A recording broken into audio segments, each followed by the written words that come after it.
Welcome back to the DogPound. This is our first episode with a multi-story format. In this episode, we'll hear stories from the Automotive department, our volleyball team, and a special story from the College and Career Center. But right now, I want to go over some daily announcements. These announcements can be found on the front page of the school website or in the slideshow in the lunchroom. Speaking of the lunchroom, the food donation is still happening, so if you have any unwanted apples, bananas, unopened milk, juice, or yogurt, make sure to donate it. The Wellness Center is still open during Power Hour. Make sure to see Ms. Cole for a pass to the Wellness Center. Pull-Up Challenge Day is Tuesday, November 29th from 12 to 2 during lunch in the Stub. U.S. Presidential Scholars Program is happening. Seniors, make sure to get that in. The second annual Free Thrifting Extravaganza is happening December 12th and 13th, so make sure to start cleaning out your closet now. Special thanks to all the Bulldog Best winners of the month. Now, here's a story from the volleyball team. Hello, I'm here today with Coach Duval, and he's going to tell us a little bit about the volleyball season this year. Hi, my name is Coach Duval, and I've been the JV girls volleyball coach here now at Forsyth Central for about 6 years. Do you want to tell us real quick about how the season went? This year went tremendously well. In region, we finished in the top half of the region, both in the regular season and also during our tournament. It was probably, if not the most successful year we've ever had here at Central for our JV program. It had to be top 3. It was a great year overall. And can you tell us a little bit what was special about this season? To me, the thing that was special was all the girls were willing to do whatever it took to win and to have fun while we played. For example, in our tournament, unfortunately, we were down a player due to illness, and I had 4 different girls that were playing 4 different positions that they normally didn't play during the regular season, and not one of them complained, not one of them gave up. Everybody gave their own, and it was just great having a team that they all would do what it took to help the team progress.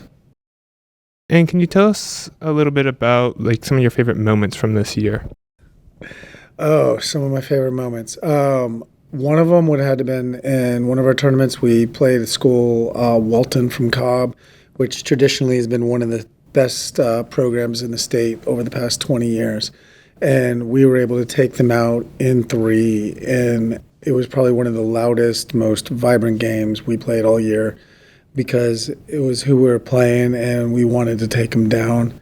Another game during the season would have been Buford, whose varsity team was the 7A volleyball champion this season. We took apart their JV team. We won them in straight sets and had a lot of fun doing it. From a player aspect, the best part for me is watching how these kids just progress, where you don't know what to expect from game to game and year to year, where they mature, they get better, and the best part is seeing them do it as a team and as a unit, where it's not just one person that they know without the other 11, 12 girls on the team. We're not going to be successful. Cool. Well, thank you so much for this interview. Have a good day. You're part of Automotive, right? Yes, I am. And what's your name? William Goldsberry. What grade are you in? Senior, 12th. And how many years have you done Automotive for? This will be my 4th year. And what opportunities has Automotive given you? Well, it's given me, a nice experience on how to, fix on vehicles in case something happens, and also I'm able to, get a job pretty much at any dealership now. And just give me a quick description of what you do in your day-to-day life. Well, usually we just work on the vehicles that, either students or teachers bring in, and we just do basic maintenance on them. Nothing too, specific. Can you give us some examples on what you learned in Automotive so far? How to, do oil changes, inflate, repair tires, check the tread depth of the tires as well, along with basic engine maintenance and other things. Okay. Can you elaborate on what's the proper tire depth, stuff like that? Well, sometimes it really depends on the type of tires, but generally it's you can have as much as 11 30 seconds, and that's okay, but as soon as you get down to 2 or 3 30 seconds is when you should start considering and probably replace your tires. But I've seen people that have pretty much worn them out. And just for personal reference, what is flipping a tire do to it? Could you elaborate more? Rotating the tire, sorry. Because most vehicles, if not all, either use rear wheel or front wheel drive. Like it degrades the tread more on those tires, and so you want to switch them out so like all the tires are being eroded evenly instead of one, like the front tires being bald and the back tires are still okay. Okay, so it helps make the tires last longer then? Yep, and it also improves traction and along with other things. And is there any easy way to like measure the tire depth? I mean, yeah, if you have like a ruler that goes into 30 seconds, or you could stick your finger in there if it's like if your nail doesn't if it's below your nail, then you probably best change it. Or if you can feel it, and you can even look at them, like if they're completely smooth, change them, please. I know you guys, I know oil changes cost a lot of money, so do you plan to just change your own oil now that you know how to do it, or is it going to be more of still go to the dealership to do it? I mean, generally for most vehicles, yeah, I would change it, but if it's like for like hybrids or electric vehicles, I'm not changing that because I don't know how to, so I don't feel comfortable doing that. Okay, so you guys work mostly on gas cars then, not so much hybrids and electric. Yes, that's right. Is it more complicated to work on an electric car? Yeah, a lot more because, high voltage lines, you don't want to be the person that stands there and get electrocuted. And plus, we can't trust some of the students because, you have to get a certification for that type of thing. Okay, so that's something you would learn in a post-school type of situation then if you wanted to go into that field. Yes, but we are currently working on like a hybrid program, I believe. And so we can work on them, but it's not going to be like, extreme maintenance. It's going to be like the lighter stuff as well. Okay.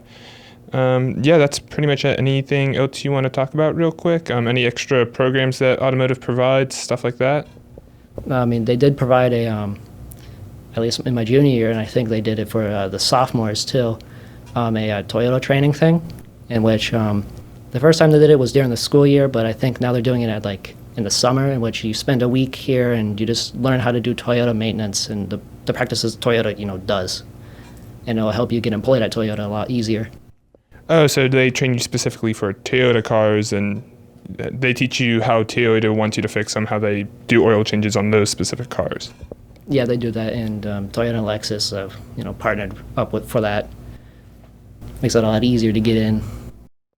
Okay, well that about wraps us up. Thank you for coming. It's been great talking to you. Okay, so I'm here today with Eli. He's part of the Automotive program. What grade are you in? I'm currently a junior. And how many years have you done Automotive for? I've been in the Automotive program for 3 years now. Okay. And can you give me like a brief description of what you do on the day-to-day in Automotive?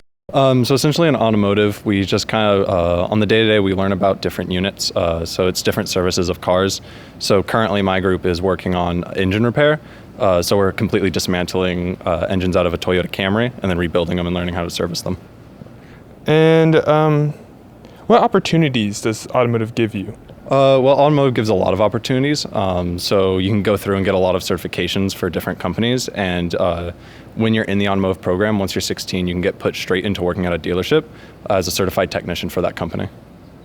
And do you guys have like job opportunities that are given to you or anything like that? There's plenty. I mean, like I said, we come out of the program as certified technicians, so you can go straight into the workforce. And a lot of it is just, it helps you find a company to go to. So say like Toyota, and it gets you your foot in the door at Toyota, and then you can build your way up into being higher and higher in the company.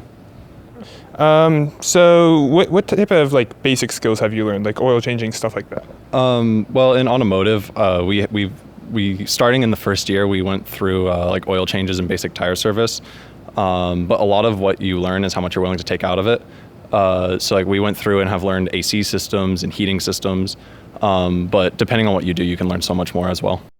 And are there any like extracurricular activities that you can do for Automotive? Yeah, so we have the engine team, which is just where we dismantle and rebuild the Chevy small block engines for competition. But then we also have the electric vehicle team, which is where we build an electric vehicle and then go race it. And can you elaborate a little bit more on what the practice for engine team is like? So practice for engine team is you show up around 6:45 in the morning, and you get in and you set up the engine and your table as if you're about to do a competition run. And then we do a couple runs. So we run out and we dismantle it and rebuild it, trying to get the faster times that we can with as little penalties as possible. So it's a lot of group work and team effort. So what are some of the rules for engine team? So a lot of the rules are, the biggest ones are you aren't allowed to drop any parts. So if a part hits the floor, you get a penalty, which adds time to your total run. Some of the other ones is you're not allowed to throw tools, you're not allowed to throw parts, and stuff. So it's mostly just being careful about what you do. So you want to go as fast as possible, but you also don't want to be sloppy about it. And can you elaborate a little bit more on the types of cars you're fixing, like hybrids, electric? Since our school is kind of helped out by Toyota, a lot of what we're learning on is stuff like the Toyota Camrys and stuff. But I mean, it's a matter of we work on whatever cars we have. So right now we have like a Cadillac in there. We have a old Corolla. And then we also have a Tacoma in there. But you're also able to bring in your own car and work on it if you want. So have you ever brought your own car in? I have. So my car had a leaky seal on the windows, and I brought my car in, and we were able to take them out and repair them and replace them. So now my car doesn't leak water anymore. Cool. And do you guys repair like teachers' cars, student cars? Like I know you brought your own cars in, but for the day-to-day practice, I'm sure you don't use teachers' cars. We don't use teachers' cars to learn on. However, some teachers do bring in their cars in, and they get them serviced by the students who know what they're doing, and it's cheaper than taking it to another shop. So how is it? Do you have to take like a test to decide who gets to work on the car, or? It's less of a test and more of just where the coach feels you're standing at. So if he feels that you can help, he'll let you help out. But sometimes it's just a matter of who knows more of what they're doing. So.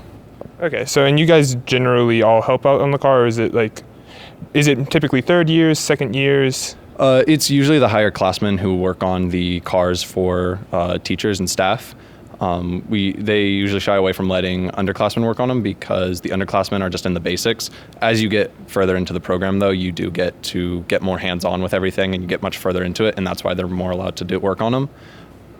Cool. That about wraps up this interview. Is there anything else you wanted to mention real quick before we wrap this up? Nothing else except for the fact the program's quite an amazing program. I definitely recommend it if you're wanting to get into cars. Cool. Okay. Thank you. Hello. I'm here with the Central Film Academy seniors, our first graduating class. We have Jaden Filipkowski and Jaden Harvey. Hello. Welcome. Oh, Hi. This is your guys' first appearance on the DogPound. Yo. Yep. Hopefully not the last. So let's just get right into it. You guys are the first graduating class for the Central Film Academy. How does that feel? So far it's been really fun. It's really nice. We get so much access to equipment. We're doing passion projects, working on our longer films. So it's been pretty fun. It's crazy that we're already here. Anytime anyone brings it up, like right now, I'm like, oh my gosh, it's true. You're graduating in a couple months. Oh my gosh. But yeah, it's just crazy to think about because I just remember being in AV1 my freshman year being like, oh, that's so far away. And now I'm here and I'm just like, oh, I blinked. Yep. I'm here. Freshman year, it's like, oh my God, 4 more years. And now it's like a couple of months. Yeah, now I'm living the dream. Now you're cruising by with your films. Oh, cruising. So yeah, you guys are the first year of the Central Film Academy, which means we are on the 4th year of Central Film Academy with our freshmen. So every year the Academy is expanding with additional classes. Like I know last year Tech Theater was introduced, Hope Stern's class was introduced. So how does it feel every year as the senior class, seeing every year the new year get more and this Academy expand and build upon itself? Well, I mean, we knew we were going into it to be like the guinea pig class. So a lot of test things have happened to us so that those decisions can be made. And I know even the class after us, like y'all's class has also, y'all had to do classes that we didn't have to take and stuff like that. And I'm honestly I'm really happy to see that you guys, this academy is improving and getting so much more than what we got. A little bit of jealousy, I guess, for me, I guess. But I mean, I'm very proud that like it's come such a long way, and to be like, hey, I'm the first one, I'm the blueprint, it's just amazing. So I'm just happy for y'all. Anything to add, Jaden? Yeah, so the really cool thing is watching, like, so every year, freshman year, you do like a long drive film, right? Mm-hmm. And it's really fun seeing how they progressed over the years, because they're now getting like stupidly good. It's a little annoying. Yeah, it is. It's a little annoying. You guys can't do that. You guys have to do be bad as bad work. as us. Come on. Going on to like the long drive and just filmmaking, how does it feel like looking back at your freshman year films compared to like looking back at Coffee Shop and like that to the senior projects you're doing now, like Comatose? So Comatose was really interesting compared to Coffee Shop, because Coffee Shop was a very basic film, which was nice. Like, it's good to get your ground off, but like Comatose, there was a lot of special effects. There's a lot of like more complex things that were just fun to work on, fun to think about. How are we going to do this? What do we need for this? Stuff like that. Yeah. Were you also on Comatose, or were you on a different film? I was on Comatose. I was the director of photography. Well, it looked beautiful. Yeah, thank you. But yeah, with Coffee Shop, I was just like, I just recently looked back at it for my portfolio, and it's just crazy how far we've come, because I never thought we would have the skills that we have now. Because like I think second AD for that film, and I remember just being I was a little nervous my freshman year doing anything, and like I didn't think I would have so much experience now. Like, I've gotten to do so many more. Like, that is one out of like 50 films I've done in my credits. It's crazy, and we've improved so much since then. It's amazing. Just like spitballing, like in your freshman year, you're trying to figure yourself out in the crew, and then like by your senior year, you kind of have that niche. What is like your guys' niche in filmmaking? Well, or are you like kind of like open to everything? I mean, I started off my freshman year, like I already knew that I wanted to direct. Like, I love directing. I love getting to direct a story, because storytelling is what I love to do. And first, before I wanted to direct, like I wanted to get the experience of every other position, because I feel like as a director, you should be able to know how the other positions feel. So I got that out of the way, like first thing, every single position, at least, like I just wanted to like touch on each one to see. And also, if I liked it, hey, maybe that's my new passion. But yeah, and then I got to direct so many. So I guess directing is my like niche right now. But like right now, I'm also like my senior year, because after directing so much last year and my sophomore year, this year I've kind of just been having fun as well. So I've been directing my little fun projects, but also like in-class projects. I've been doing art department, which I love giving my all in, because I do art department theater as well when I'm not in the cast. And it's really like, I don't know, it's really fun. So directing, but I'm a free bird. I could go anywhere. You have a very good niche. Yeah, so freshman year I actually didn't know what I wanted to do. I wanted to go into either sound or lighting. Both my parents are engineers, so I wanted to do something in engineering, and that seemed like the best path to do it. However, I think it was sophomore year, all our editors left, and so someone had to start picking that up. So I started learning how to edit after that, and I really found the passion for that. So I just continued that junior, senior year. So that's what I've been doing right now. That's my little niche, is editing, stuff like that. So we're about done with our little segment. Is you guys have like any final thoughts to add? It's been fun. It's going to go by a little too fast. Yeah, I mean, I'm very proud of what we've done.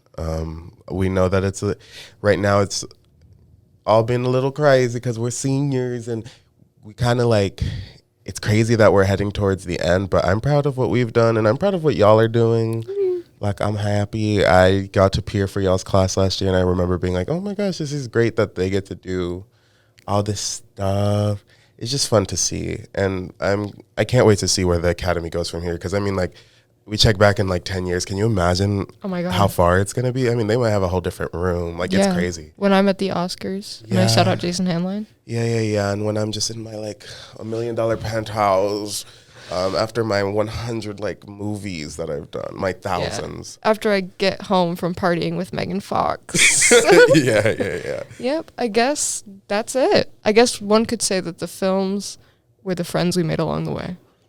Very Hallmark. All right. Thank you guys so much. Have a great one. Have fun graduating. Okay. Hello, today we're at the College and Career Center with Miss McKnight, who's going to tell you all you need to know about our very own CCC. So Miss McKnight, could you start by telling us where the College and Career Center is? Good morning. I'm happy to be on the DogPound and talking with Ian and Nikki. So I am located in the College and Career Center, which is in the Media Center, and we're open all day. You can pop in anytime. And what do you do here? So what we do here in the College and Career Center is we are here as a resource for students and to assist y'all. Basically, my role here is to provide any assistance, any resource that I can give to y'all to help you navigate what you're going to do after you graduate from high school, whether it be attend a college, whether it be go to a technical college, join the military, or go straight into the workforce. Very cool. I'm sure that's helped a lot of people so far. I've also heard that a lot of colleges are coming to the College and Career Center via the announcements and slideshow in the cafeteria. Could you tell us why we have so many colleges coming here? And is there any way to interact with them or meet them? Yes, there is, Ian. So the reason we have colleges come here is I'd like to be able to invite the admission representatives in and have them speak to y'all face to face. That's a much better way for y'all to connect with an admissions representative. And actually, so far, we have had about 50 admission representatives come to our College and Career Center. Wow. Yeah, it is a lot. And we're just giving you a broad choice of schools, special programs. I just want to make sure that you guys are exposed to as much as you can be exposed to regarding campus life, academics, special programs, just anything that would be unique to what you want to pursue. So that is why the reps come here. And then the way you sign up is we send emails out to students so they can sign up via QR code or link, or we post them on the announcements, or we can have y'all sign up simply by just coming in and seeing me and just say, hey, Ms. McKnight, I'd like to attend this college rep visit. Very cool. Is there any way to try and get a college that you want requested to come here? Absolutely. I encourage students to come see me. If there is any college or technical school that you would like to have come here, please come tell me, and I simply call them up and invite them. And most of them are very willing to come. And I will tell you this, a lot of college reps tell me that Central is one of their favorite places to come to, that they enjoy sitting and talking with the students. Our students are very interactive. They ask a lot of questions. They're very engaging. And so the reps really love coming and talking to our students. It must be very well attended then to have that many colleges here coming. Apply to College Day happened recently, right? Could you explain a bit more about what that is and how to get involved for upcoming seniors? Yes, so our Apply to College Day was last Wednesday, November 2nd. It was our second annual Apply to College Day, and it was a great success. It's such an exciting time for our seniors, and this event allows seniors to come into the Media Center and apply to colleges within the state of Georgia. We waive the application fee. We also waive the transcript fee.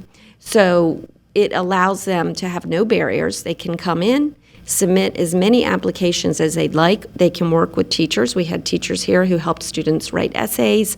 And actually, the day was a great success. We had probably over 225 applications. Let me look at my notes. So we had about 225 kids come in for a total of 367 submitted applications. And all of those were waived?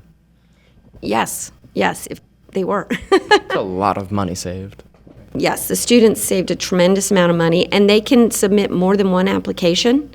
So we just really encourage seniors to take part of that day. And it's also a fun day because I found that the kids will all sit down together and collaborate. They'll just work together. The kids who are applying to one school will all sit together and apply to that school and just sort of help each other. And it just kind of creates a camaraderie of everyone sort of trying to do the same thing and working together, and it's just a really successful day. So I encourage the juniors that are out there next year to be sure to apply. and come to that thing. And seniors, if you still want to come in and apply to some colleges, come see me in the College and Career Center, and we'll get that done. You heard that right here. You can still apply if you want to. I've heard that the College and Career Center is the one that handles all of the slideshow and the information that's shown in the cafeteria. Could you tell us a bit more about how that process is and how students or teachers might be able to get their information into the slideshow? Sure. The slideshow is our announcements, and it's a great resource to get the word out about the College and Career Center, as well as other activities and events that are going on at Central. And basically what we do is teachers have the availability to send me a Google slide of whatever it is they need posted, and I also use it as a resource for my college rep visits and events here. And all we do is we pop it on our stream of announcements, and they run all day long in the cafeteria, and they're also available on our school webpage. So everyone can get their information out if they have it officially recognized by a teacher or by you? At the beginning, you mentioned that you wanted to give opportunities and kind of plan what happens after you leave high school. Does that include scholarships and financial aid? Yes, it does. One of the main resources we provide in the College and Career Center are scholarship resources. And what we do is we keep a scholarship bank here in the College and Career Center. And it is also located on our counselor page. And it is local scholarships that businesses offer our seniors. And in May, we have a scholarship night where scholarships are awarded. So I encourage seniors to come by and utilize our scholarships. We also have national scholarships we can refer to you. And then we also encourage students to take advantage of the FAFSA, which allows them to utilize the Hope and Zell Miller Scholarship if they are available for that, as well as the FAFSA also unlocks additional opportunities for loans that might be helpful when you do go away to college. There are a lot of scholarships that you have to write an essay or do something specific. Is there any way you help with that or guide students through? Absolutely. We can guide students with their essay writing and really help them with any of the scholarship applications. And we also have our English teachers on hand that do come to the College and Career Center, and they assist students with essay writing for applications for colleges, as well as if they're trying to write an essay for their scholarship. Wow. So you have all the resources you need right here. Absolutely. And I encourage any students who want to come in here, whether you're a freshman, sophomore, junior, senior, whatever you want to look into. I mentioned we have colleges, we help with military endeavors, and also students who are pursuing moving straight into a career upon graduation. And yes, I encourage anyone to come see me. I love working with the students, and come to the CCC any day. Perfect.